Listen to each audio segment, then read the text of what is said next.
So your company has just received a prize for quite an extraordinary product. Could you please describe the product?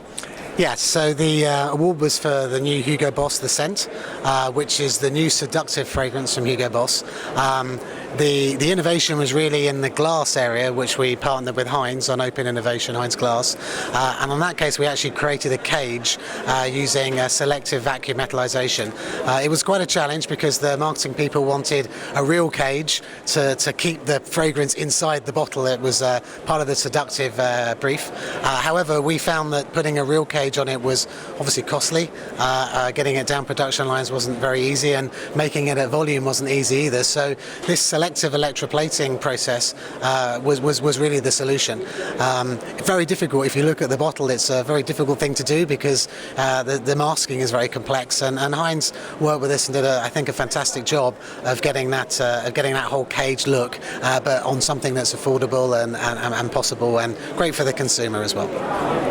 You mentioned open innovation. What's your experience with open innovation? Right, so Open Innovation is a program we've been running in seriousness now in Prestige P&G for about 5 or 6 years. This is where we go outside and talk to suppliers, be it universities or packaging suppliers or anybody really, and take their innovation and bring it into our innovation program and execute it in the market.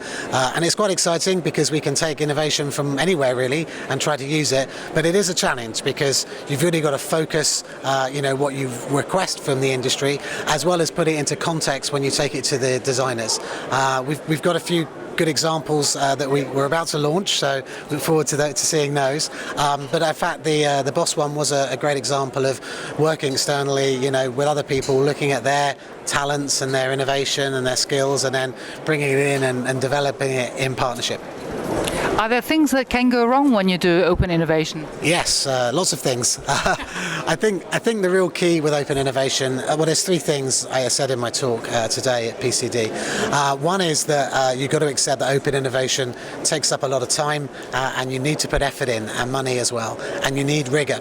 A lot of people think this is kind of very creative and you don't need rigor and you can think about wonderful ideas, and you can, but we've worked this for 5 or 6 years. We have a process, we put out briefs, we get the marketing people involved, we get the suppliers involved, we do a lot of brainstorming, and then every year we produce a set of ideas that we database, and now I think our database is around 1,000 innovations, and that database can be accessed anywhere within the company or by brand or by the designers, so that can really inspire them with technologies that they can take into their initiatives. The second one was you have to do it end to end.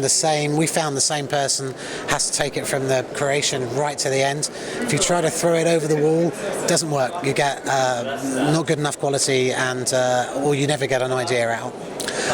And then the third one we talked about was really using really unique tools along the journey, technical tools like modeling and simulation, or virtual trialing, or really quick CAD packages that really help us to work with our designer partners and also with the suppliers. If you look at luxury packaging today, what major trends do you see at the moment? Wow. There's a big trend towards super luxury, I think. There's a lot of our competitors, and we're playing with the collections and the kind of very high end. I think the challenges, though, are the consumer is always asked after much more innovative designs and innovative things. That's what they want. And I think the traditional process of designer requesting and the P&Gs and the suppliers answering can only get you so far. And I really believe that innovation needs to be pushed in and through the system into the design process in order to inspire the designers to be able to do totally new and different things. Can you think of any other recent examples of very innovative products? Digital printing is an interesting one. I think that's come along a long way. Digital printing on glass, for example.